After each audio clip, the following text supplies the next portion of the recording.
Narito na guys ang ating gotong Batangas. Ngayon, titikman na natin. Sarap!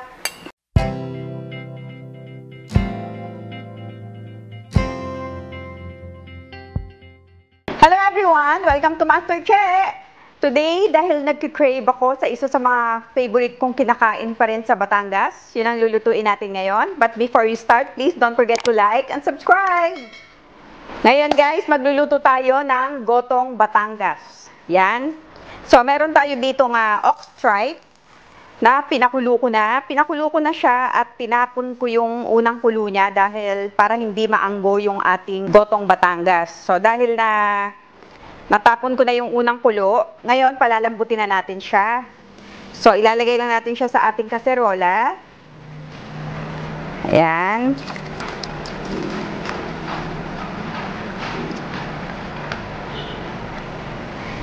And then, maglalagay din ako ng pandan para mawala talaga yung anggo niya.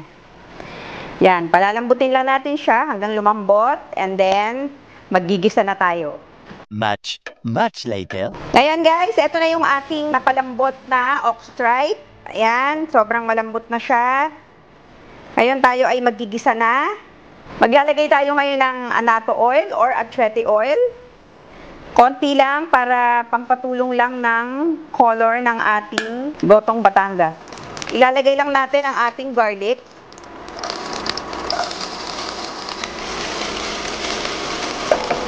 At syempre ang ating onion. Yan. And ang ating ginger. Yan, haluin lang natin. Yan, maglalagay pa rin ako ng pandan.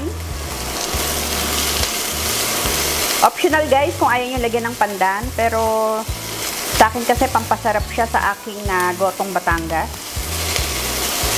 Yan, ngayon ilalagay na natin ang pinalambot nating ox tripe. Yan.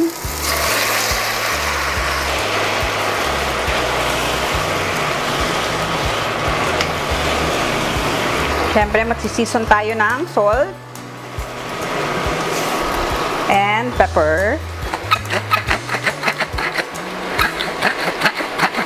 Ayan, patis. Haluin lang natin.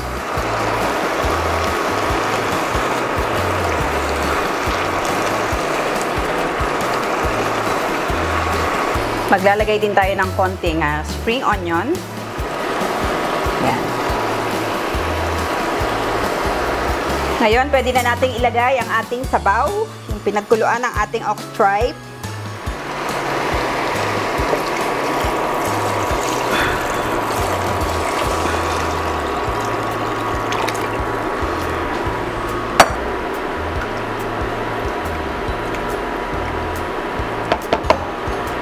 Pakukuluin lang natin. At pwede na tayong kumain ng napakasarap na gotong Batangas. Babalikan natin guys hanggang sa kumulo ang ating gotong Batangas. A few moments later. Ayan, ngayon guys, kumukulo na ang ating gotong Batangas. Siyempre, i-check natin kung masarap na siya.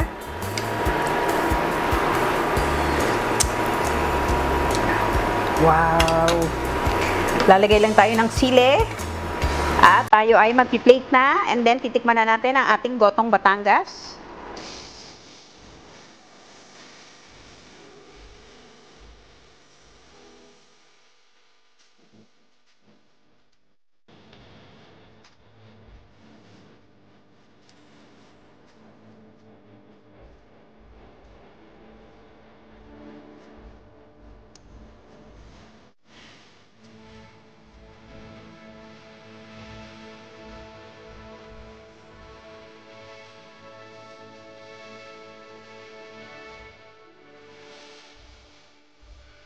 Narito na guys ang ating gotong Batangas. Ngayon, titikman na natin.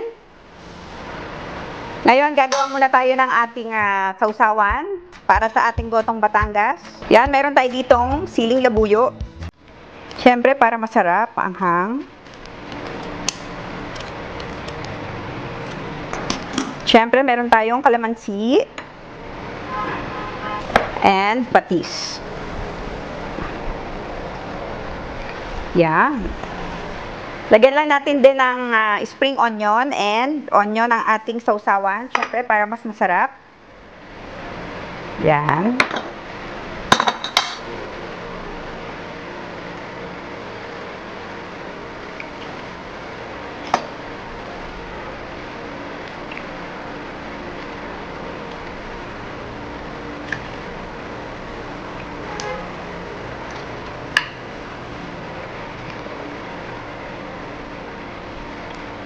Wow.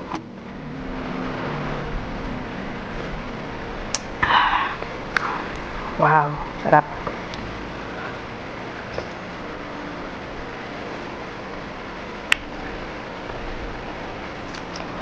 Siyempre, kailangan guys, may kanin. Hindi talaga siya pwedeng walang kanin. Yan, meron tayong rice. Talagang bagay na bagay ang ating goto sa rice. Yung iba, gumagamit ng iba pang lamang loob pag gumagawa ng gotong Batangas. Pero yung natikman ko kasi sa Batangas ay ox tripe lang talaga yung ginamit nila.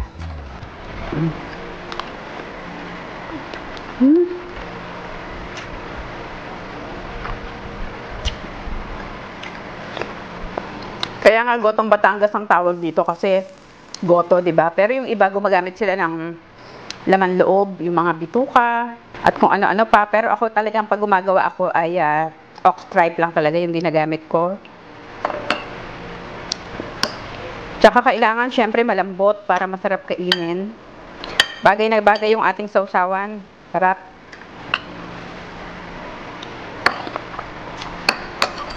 Sana guys, nagustuhan nyo ang ating gotong Batangas. Try nyo to, di ba? Napakasimple lang. And hindi kayo magsisisi, sobrang sarap. Meron na kayong soup, meron pa kayong ulam.